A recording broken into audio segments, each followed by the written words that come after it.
ত্রিপুরায় যে উগ্রবাদী দলের সৃষ্টি হয়েছিল তার পেছনে কাদের হাত রয়েছে? বিস্ফোরক আমরা বাঙালি দলের সচিব গৌরাঙ্গ রুদ্রপাল বুধবার আগরতলা শিবনগরস্থিত আমরা বাঙালি দলের দলীয় কার্যালয়ে এক গুরুত্বপূর্ণ সাংবাদিক সম্মেলন করে দলের সচিব গৌরাঙ্গ রুদ্রপাল বললেন, ত্রিপুরায় মধ্যশিক্ষা পর্ষদ পরিচালিত মাধ্যমিক পরীক্ষা চলাকালীন সময়ে আত্মসমর্পণকারী Tripura united indigenous returnees people's কাউন্সিলের প্রাক্তন বৈরীদের ২১ দফা দাবি আদায়ের লক্ষ্যে ২৫শে ফেব্রুয়ারি তথা মঙ্গলবার ত্রিপুরা বড়মুড়া পাহাড়ের পাদদেশে জাতীয় সড়ক অবরোধের ফলে শিক্ষক পরীক্ষার্থী সহ সংশ্লিষ্ট সকলের প্রচণ্ড দুর্ভোগ পোহাতে হয়েছে। আত্মসমর্পণকারী জঙ্গিদের একটানা ৭ ঘণ্টা অবরোধ শেষে প্রশাসনিক আধিকারিকরা তাদের প্রতিশ্রুতি প্রদানের পর আত্মসমর্পণকারী বৈরীগণ রাস্তা অবরোধমুক্ত করলেও তাদের দাবি পূরণ না হলে ভবিষ্যতে তারা নাকি আরও বড় আন্দোলন করবে বলে আগাম ঘোষণা দিয়ে রেখেছে।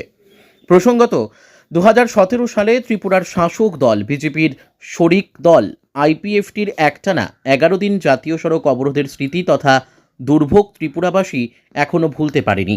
সকল ত্রিপুরাবাসীর স্মরণে রয়েছে অতীতের বাঙালি বিদ্বেষী সেংক্রাক পার্টির কথা, ৮০ জুনের বিভৎস গণহত্যার ধ্বংসলীলা।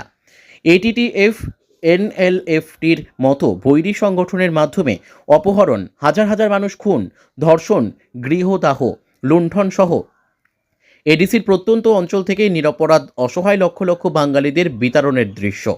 আমরা বাঙালি দলের পক্ষ থেকে বারবার ত্রিপুরা সরকারের নিকট দাবি জানানো সত্ত্বেও কাদের ষড়যন্ত্রে বা কাদের পাপের ফলে ত্রিপুরায় ৮০ জনের গণহত্যা সংঘটিত হলো তা উদ্ধারের জন্য বিচার বিভাগীয় তদন্ত কমিশন এখনও গঠন করা হয়নি।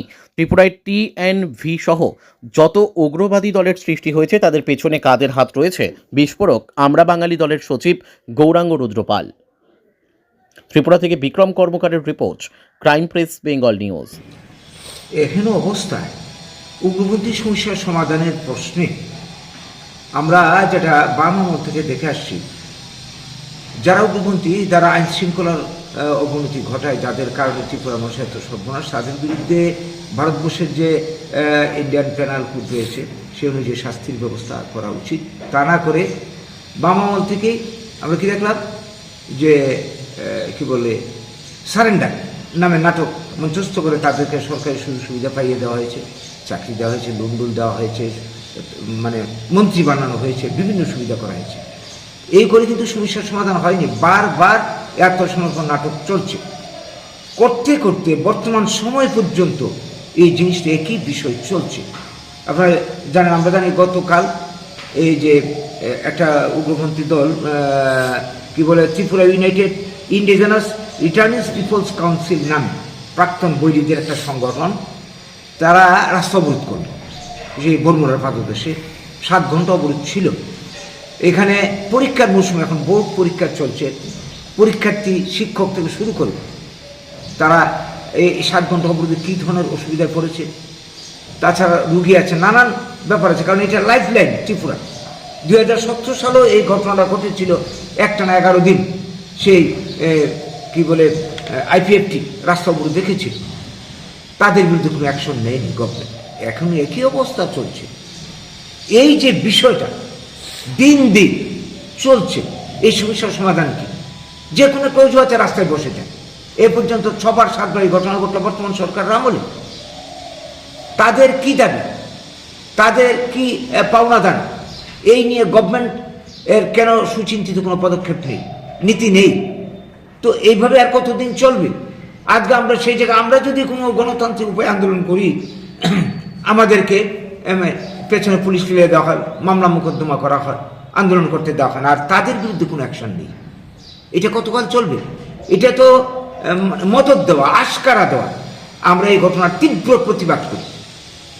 বাম আমলে যেটা ছিল, জুট আমলে একই ঘটনা ঘটেছে, আমরা দেখেছি, এখনো তাই চলছে। এটা চলতে পারে না।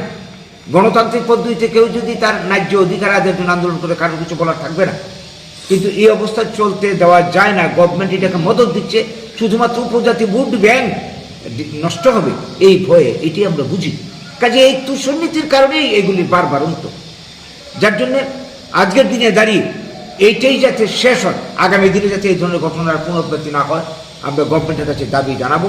সেই সঙ্গে যে জিনিসটা বলতে চাই, আজকের দিনে দাঁড়িয়ে এই ৮০ জনের গণহত্যা থেকে শুরু করে এখন অবধি উগ্রপন্থী তাণ্ডবে যারা খুন হয়েছে, যাদের ফ্যামিলির থেকে যারা অপহৃত হয়েছে, যাদের বাড়িঘর জ্বলেছে, সর্বশান্ত হয়েছে, এই ঘটনার নেতৃত্বে কারা রয়েছে বিচার বিভাগীয় তদন্ত কমিশন করে এই ঘটনার পুনরুদ্ধার করে উপযুক্ত শাস্তির বিধান করা হোক। এটা সে 80 জনের গণহত্যার পর থেকে আজ অব্দি আমাদের দাবি কার্যকরী হয়নি। 2 নম্বর দাবি, 80 জনের গণহত্যা এবং তৎপরবর্তী ঘটনায় যারা ক্ষতিগ্রস্ত হয়েছে তাদের পূর্ণ ক্ষতিপূরণ দিতে হবে এবং নিরাপত্তা দিয়ে স্বস্থানে জাতি উপজাতি ভেদ নেই পুনর্বাসনের ব্যবস্থা করতে হবে। 4 নম্বর, আমরা মনে করি মানুষের সমস্যা হচ্ছে বেঁচে থাকার সমস্যা, কর্মসংস্থানের সমস্যা। তার জন্য চাই কর্মসংস্থানের নিশ্চিত গ্যারান্টি। আমাদের দাবি 100% কর্মসংস্থান। তা করতে গেলে ত্রিপুরার যে প্রাকৃতিক মানব সম্পদ আছে কাজে লাগিয়ে ব্লক ভিত্তিক উন্নয়ন পরিকল্পনার মাধ্যমে এই সমস্যার সমাধান করা যাবে, এটা করা হোক। তখনই একমাত্র এই বিরোধ বন্ধ হবে।